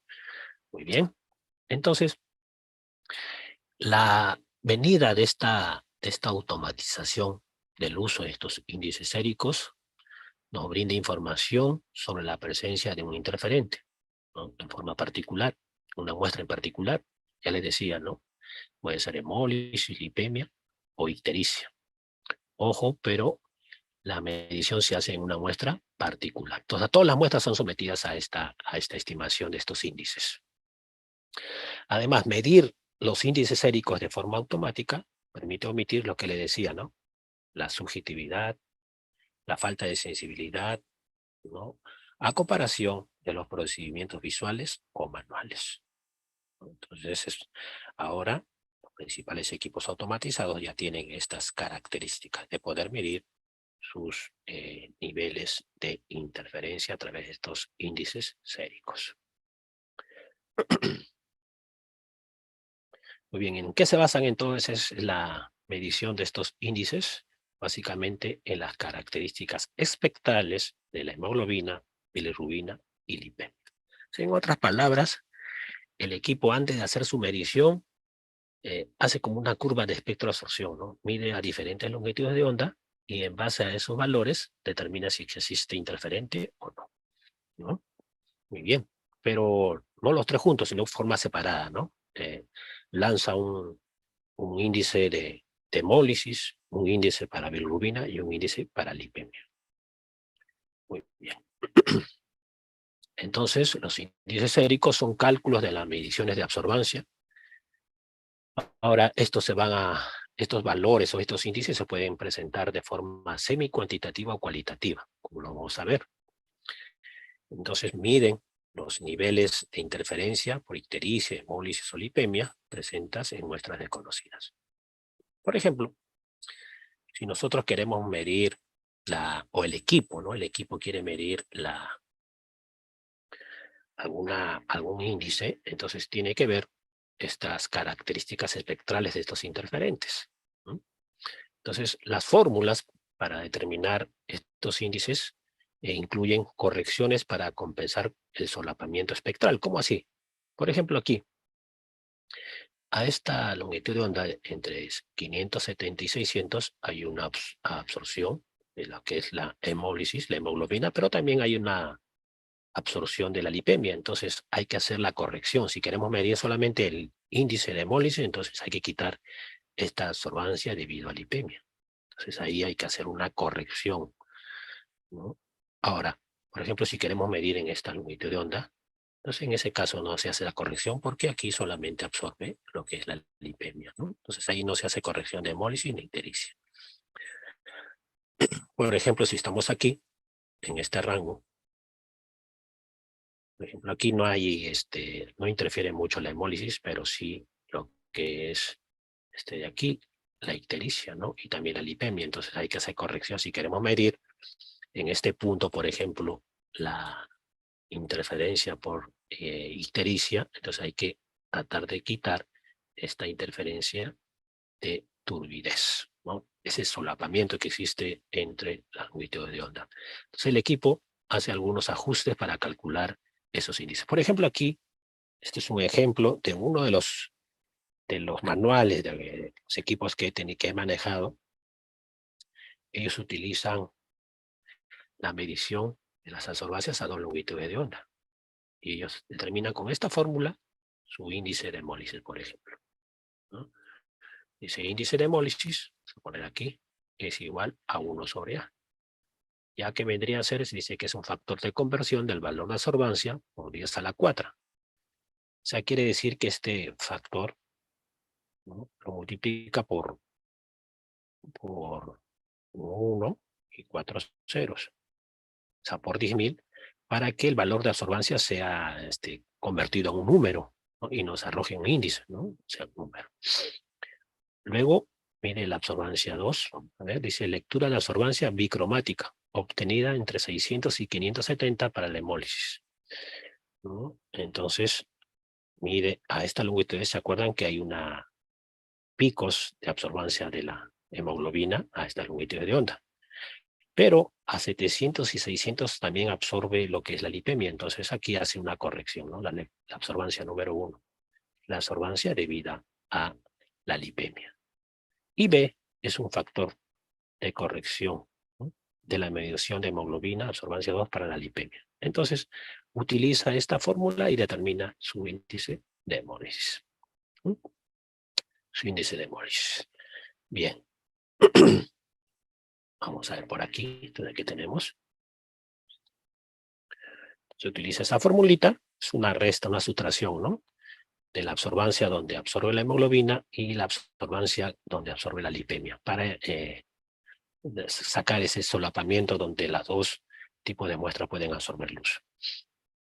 Y con eso obtiene sus índices de hemólisis. Por ejemplo, aquí, esto es importante, hacen una comparación de los índices de hemólisis, ¿no?, de varios equipos: el módulo de Roche, el Dimensión de Siemens, el Beckman, perdón, el X-Synchron y el Olympus. Y cada uno tiene una manera diferente de determinar sus índices séricos. Por ejemplo, el Roche modular utiliza las muestritas, lo diluye primero con una solución salina isotónica, 0,9%, luego hace lecturas a 600 y 570 y hace una corrección por lipemia. Su resultado es semi-cuantitativa y el resultado se expresa en niveles de hemoglobina. La concentración que lee como máximo es de 10 gramos sobre el litro. Entonces los índices de hemólisis nos van a representar la concentración de hemoglobina en miligramos por decilitro. Mientras que Siemens utiliza también estos índices séricos de hemólisis, clírisis y lipemia, hace una dilución no con solución salina sino con agua y hace las lecturas a 405 y 720 nanómetros frente a un blanco. Y sus resultados son de formas cualitativas, ¿no? Índices de 1, 2 hasta 6, dependiendo de los niveles de hemoglobina, ¿no? Dependiendo de los niveles de hemoglobina. Por ejemplo, el índice 6, cuando la hemoglobina es mayor que 5 gramos por litro, ¿no? Y así va este equipo, emite sus resultados de índices de hemólisis. Este LX utiliza un buffer especial que no quiere decir su composición, hace una dilución de su muestra y hace la lectura, miren, a 6 longitudes de onda. Y sus índices son reportados de forma cualitativa, 0, 1, 3 hasta 10, ¿no? 0 cuando no se detecta, de 0 a 5 se será concentración de hemoglobina, entonces detecta su propio índice. El Olympus también utiliza como dilución solución salina y hace la lectura en 6 longitudes de onda. Y también, ¿no?, estima de forma cualitativa, en este caso en cruces, ¿no? 0, 1 cruz, 2 cruces, 3 cruces, 4 cruces y 5 cruces, dependiendo del nivel de hemoglobina detectada. ¿Esto qué quiere decir, jóvenes? ¿Qué quiere decir? Que va a depender del equipo la forma que calcula o estima sus índices de interferencia. Va a depender del equipo.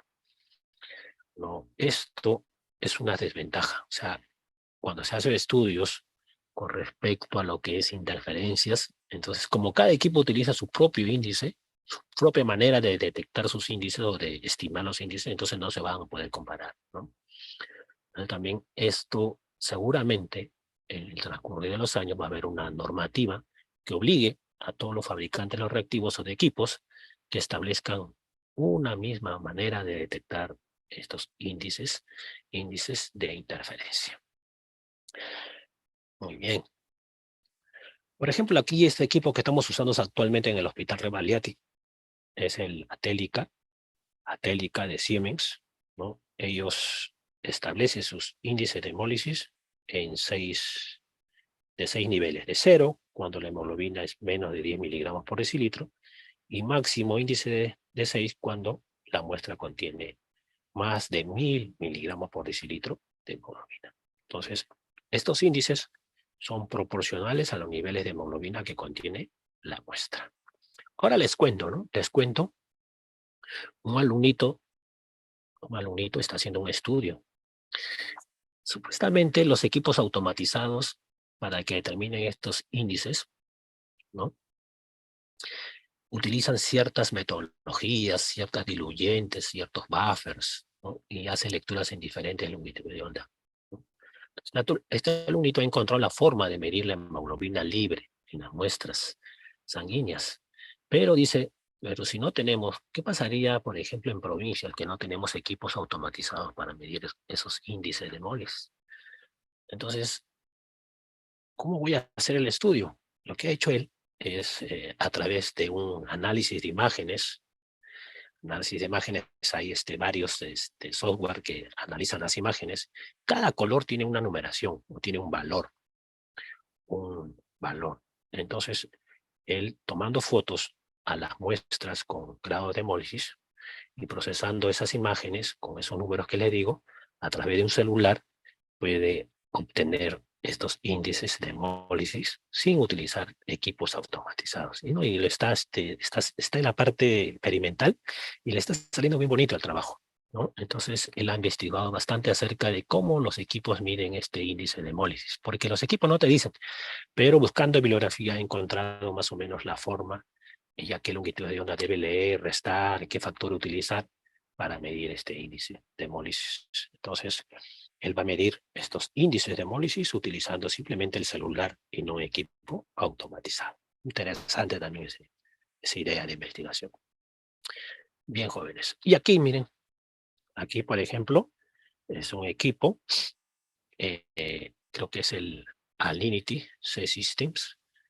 Miren, él mide los tres índices, el índice de hemólisis, el índice de ictericia y de lipemia, ¿no? Entonces, el índice de hemólisis está basado en la medición de hemoglobina libre en la muestra. El índice de ictericia mide la concentración de bilirrubina en la muestra por métodos espectrofotométricos, y los triglicéridos también, ¿no? En base en el índice de lipemia estaba en base a los niveles de triglicéridos que tiene la muestra. Entonces ellos utilizan una escala semi-cuantitativa de cruces, dependiendo de los niveles, ¿no? Los niveles de hemoglobina, los niveles de bilirrubina o los niveles de triglicéridos. Entonces él establece sus niveles o los índices de interferencia, entre 0 a 4 cruces. Muy bien. Y aquí, por ejemplo, yo les muestro el equipo de aquí, Atelica Solución. Este es un reporte de resultados. Mira, en este caso, hemos medido el índice de lipemia. Me indica 4, que seguramente es debido a una concentración de triglicéridos, ¿no? Muy bien. Y si nosotros observamos para el caso de la glucosa, en esta muestra 108, y se marca como un check, o sea que no, la interferencia no es significativa para el caso de la glucosa, a pesar de que hay lipemia, ¿no? La muestra. Pero para el caso de la urea, que nos ha salido una concentración de 34,8 miligramos por decilitro, me existe una manito. El equipo nos dice, no, revise bien, porque esta muestra es posible que esté interferida por el grado de lipemia. Lo mismo para el caso de las proteínas totales. Su valor 5,44 y nos pone también la manito, indicándonos que revisemos bien el resultado, porque ese resultado puede estar influenciado por la interferencia de lipemia en la muestra, ¿no? Entonces, así como ya el equipo nos avisa las posibles interferencias en las muestras para diagnóstico, para la medición de diferentes constituyentes. Interesante, ¿no, jóvenes? Interesante, entonces. Muy bien, hasta aquí alguna preguntita. Ya no vamos a ver cómo vamos a medir la hemólisis, porque es muy parecido a lo que hemos hecho con lipemia, ¿no? Utilizar los mismos criterios. En los estudios se utilizan los mismos criterios del fabricante, 10%, el error sistemático o el error total deseable. Hay varios criterios que podemos utilizar para hacer la experiencia de la interferencia, también con hemólisis. Y lo mismo con ictericia. Con ictericia no les muestro mucho porque no he realizado estudios sobre eso, y además es poca las muestras que vienen con este tipo de concentraciones altas de bilirrubina, salvo que trabajemos en centros donde, por ejemplo, son neonatos que nacen con bilirrubina, sobre todo los prematuros, nacen con bilirrubinas altas, entonces ahí sí puede haber diferencia, ¿no? También sería importante revisar la interferencia por bilirrubina en estos constituyentes bioquímicos, ¿no? Lo que pasa es que la bilirrubina es muy sensible, ¿no? Saben que si se deja por días, almacenada por días, tenemos que guardar en la oscuridad, porque si no la bilirrubina se oxida y se degrada. Entonces hacer esos estudios es más complicado, pero no se puede realizar, se puede realizar. Ahora también se puede comprar la bilirrubina pura se puede comprar e inducir las muestras a la ictericia, ¿no? También se puede hacer esa experiencia. Entonces está pendiente hacer ese trabajo de investigación. Bien, hasta aquí tienen alguna pregunta, jóvenes, si no ya entramos rápidamente a lo que es ya estabilidad. ¿Mm? ¿Alguna preguntita con respecto a lo que es hemólisis? ¿O todo está claro, jóvenes? Por favor, si tienen de repente, algo que opinar, ¿Algo comentaron o una preguntita, alguna duda? ¿Todo claro, jóvenes? Ay, por el chat, por favor, póngame todo claro o de repente no, nada está claro, por favor. Todo claro, profesor. No, claro, ya está. Muy bien, jóvenes. Bien, entonces hasta a continuación vamos a hablar de lo que es la estabilidad, jóvenes. A ver, ¿por qué es importante determinar la estabilidad de las magnitudes bioquímicas? Yo le decía que yo trabajo en el área de emergencia. Pues ahí las muestritas, una vez que se ha procesado, lo guardamos a temperatura ambiente, ¿ah? Con tapita, lo guardamos más o menos por ejemplo, si he trabajado en turno mañana, hasta el otro turno de la mañana. Otro turno de la mañana viene y elimina esas muestritas.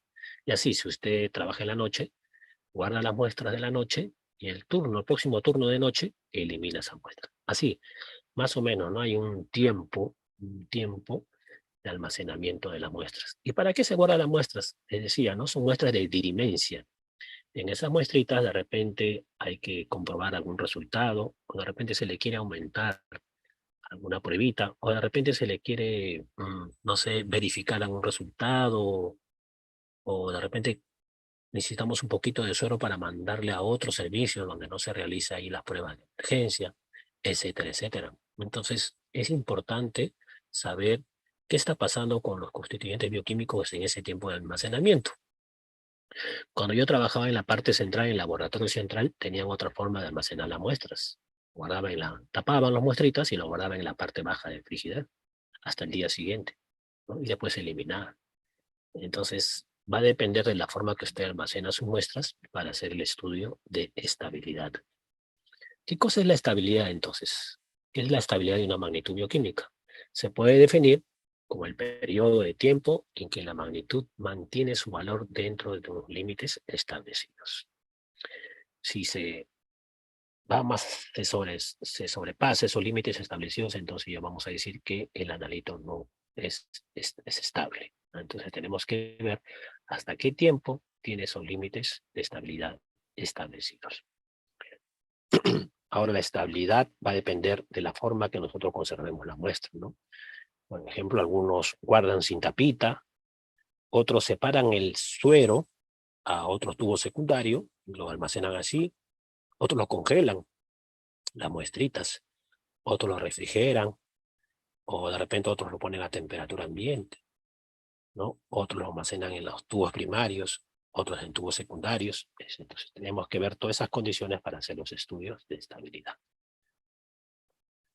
Voy a comentarles el estudio que yo realicé en el hospital. Entonces, nosotros hicimos un estudio de estabilidad en dos tipos de tubos primarios. Uno con gel y un tubo sin gel, para ver cuál es el tiempo de estabilidad de los constituyentes. Y además fueron almacenados a temperatura ambiente. O a temperatura ambiente o a refrigeración, no me acuerdo. Pero utilizamos dos criterios.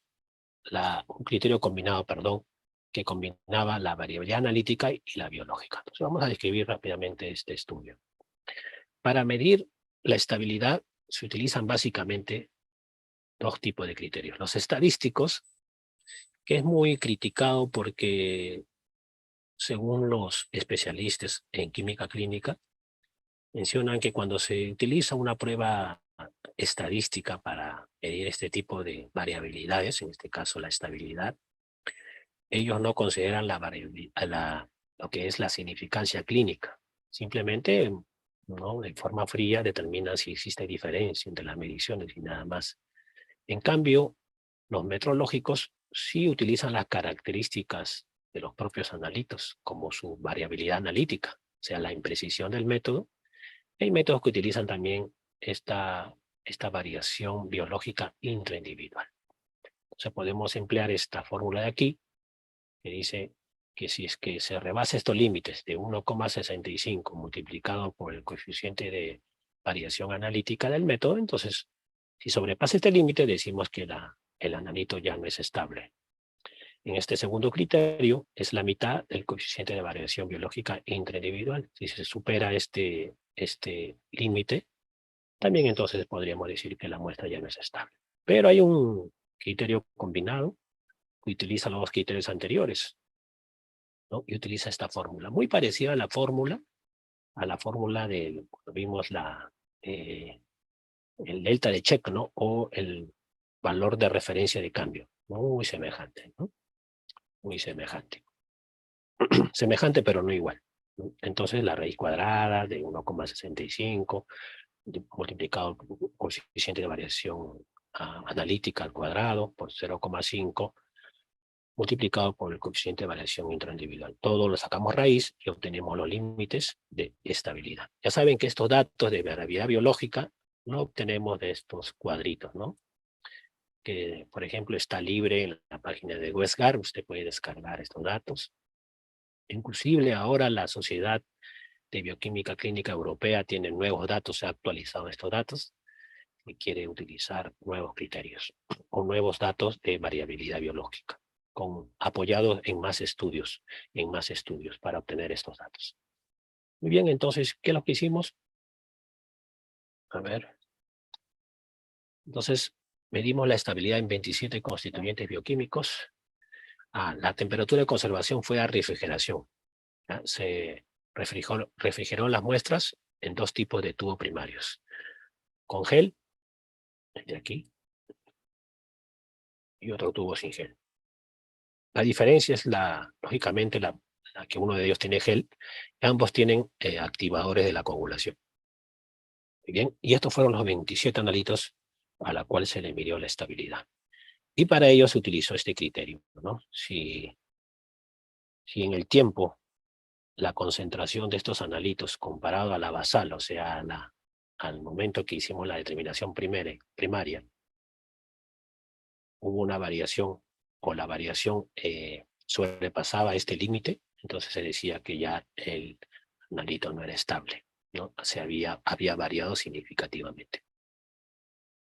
Entonces colectamos 22 muestras de sangre en dos tipos de tubo. Entonces 11 muestras sin gel y 11 muestritas con gel. Los tubos eran de material plástico. Ambos tenían acelerador del proceso de coagulación o activador de la coagulación. Se utilizó este equipo, el ADVIA 1800, un equipo automatizado. Entonces se hace una vez tomada la muestra, se hizo la primera determinación a las 0 horas, luego se hizo determinación del constituyente a las 6 horas, un día, 2 días, así hasta el día 7.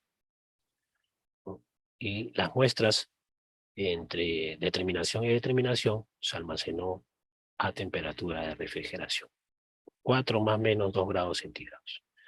Sin ventilación, tapados, todos estaban tapados, y en condiciones de oscuridad, ¿no? Para que no afecte la luz, la bilirrubina sobre todo, ¿no? Y se midió, ¿no? Se midió la variación, y vuelvo a repetir, si es que se sobrepasaba este límite, entonces se hablaba de que existía una variación significativa y por lo tanto ya el constituyente no era estable. Muy bien, entonces, 17 constituyentes de todos los que estudiamos, de los 27 constituyentes que estudiamos, 17 de ellos no superaron los límites de estabilidad para ambos tubos.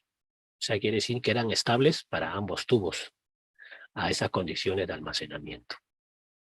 Y aquí están los 17 constituyentes, ¿no? Dentro de ellos tenemos el ácido úrico, la urea, el colesterol total, las transaminasas, los lípidos, LDL, colesterol, triglicéridos, algunos constituyentes como las proteínas totales, la albúmina, algunas enzimas, amilasa, lipasa, electrolitos como el cloro y transferrina fueron estables en ambos tubos.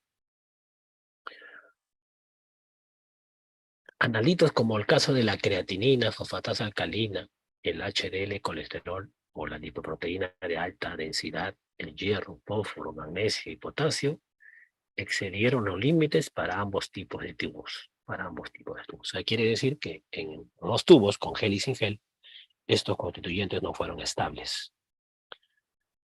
Adicionalmente, dice, los constituyentes glucosa, LDH, láctico deshidrogenasa y sodio resultaron inestables para los tubos sin gel a partir de las 6, 72 y 120 horas respectivamente, ¿no? Entonces, los constituyentes o los tubos que no contenían gel adicionalmente, fueron inestables para el caso de glucosa, la LDH y sodio, ¿no? Y aquí tenemos algunos, la medición de cómo varían con respecto al tiempo la concentración de glucosa. El gráfico de color amarillo es para el caso del tubo con gel. Tubo con gel. El gráfico de color rojo sin gel. Para el caso de glucosa, mire, estos son los límites combinados que habíamos establecido. Y si sobrepasa ese límite, se habla de una inestabilidad. Miren, para el caso del tubo con gel, y acá es el tiempo. Del tiempo cero hasta las 168 horas, no hubo alteración o la concentración de la glucosa, pero el tubo que sí tenía, que no contiene gel, ya a partir de las primeras 6 horas, creo sí, ya hubo se puede decir, sobrepasó el límite de estabilidad y por lo tanto ya se puede decir que a partir de esta concentración ya la muestra o la glucosa ya presentaba características de inestabilidad, ¿no?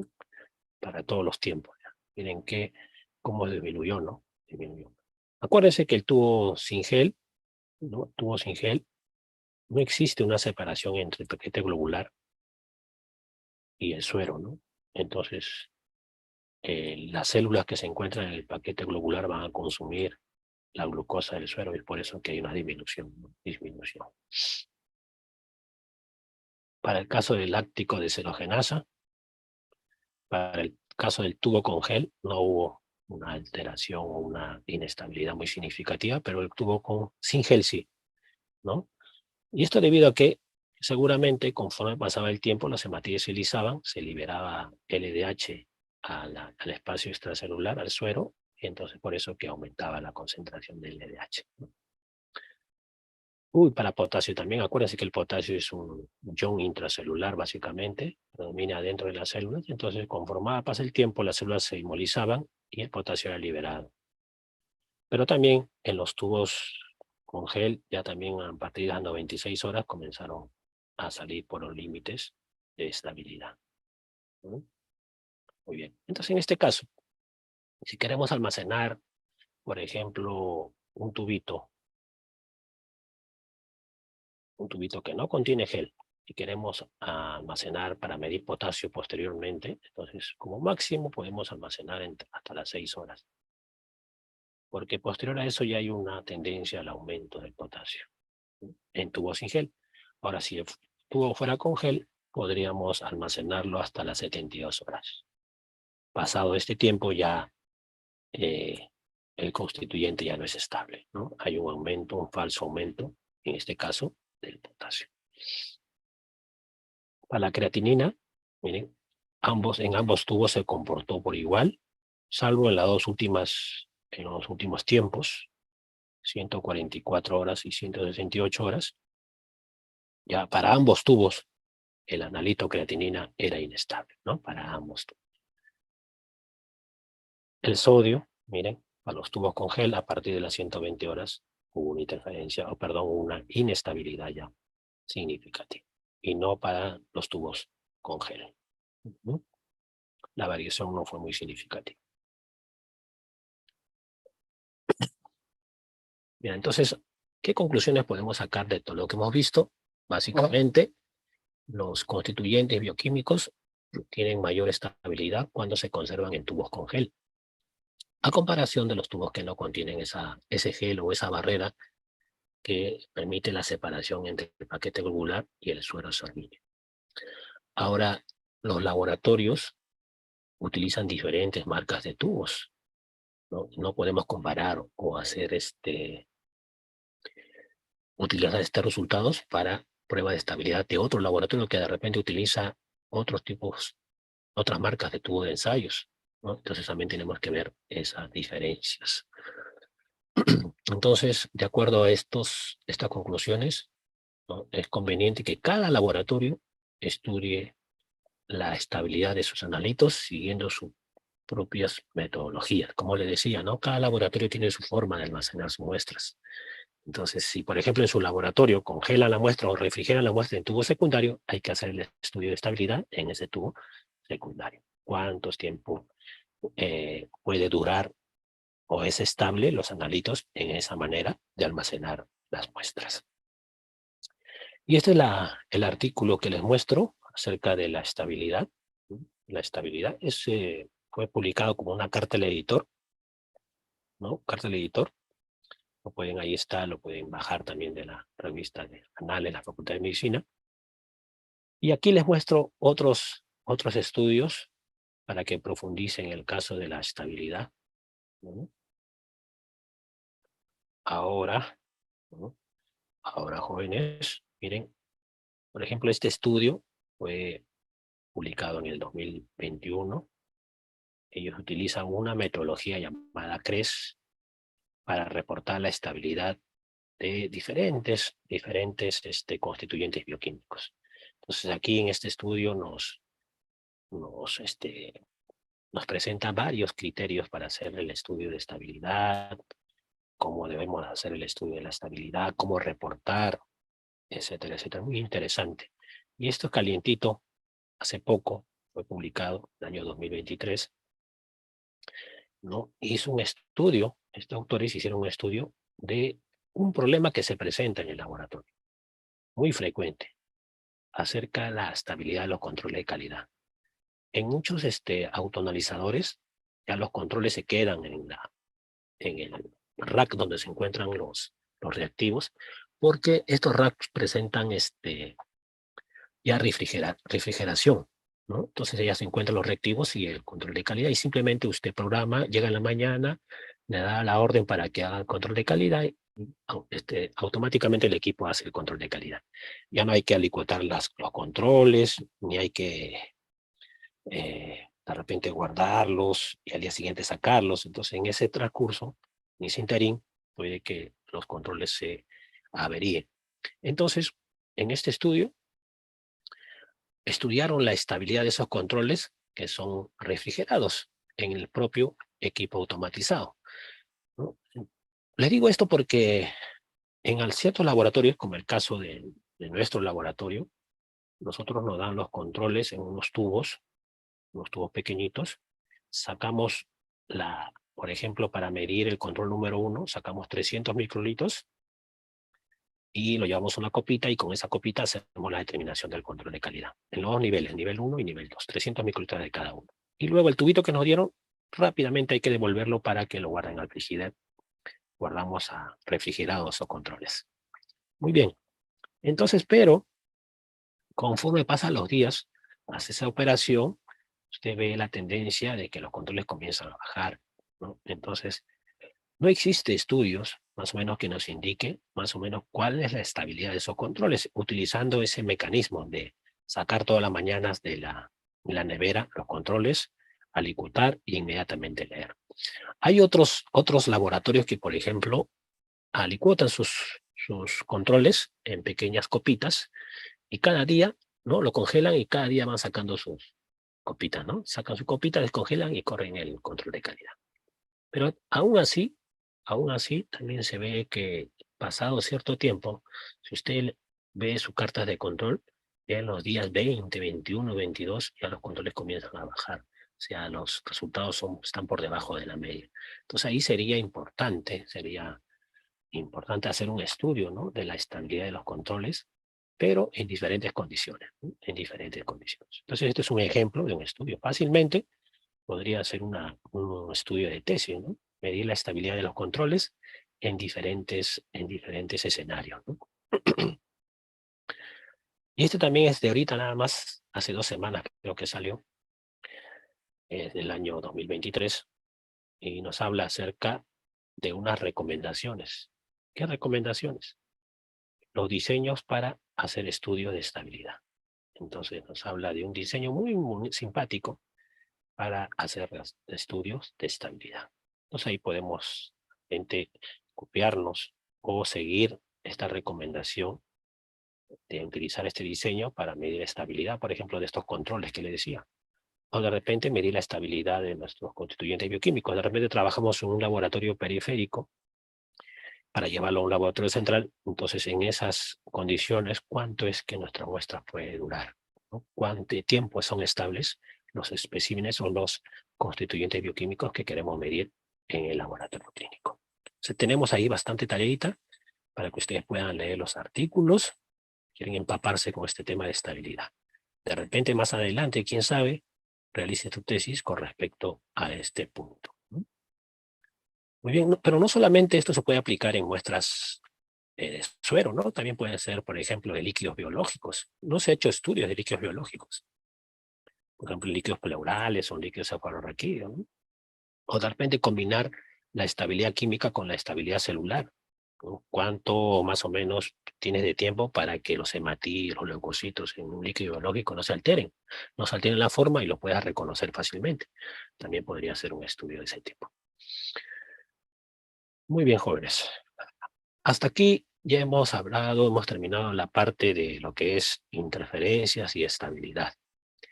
A la próxima clase creo que entramos a lo que son métodos para medir los constituyentes bioquímicos. Sobre todo vamos a hablar de los métodos espectrofotométricos, que es lo que la mayoría de métodos se basan, ¿no? Se basan para hacer su medición. Métodos de espectrofotometría.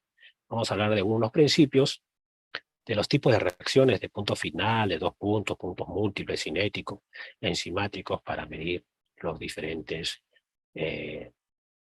constituyentes bioquímicos.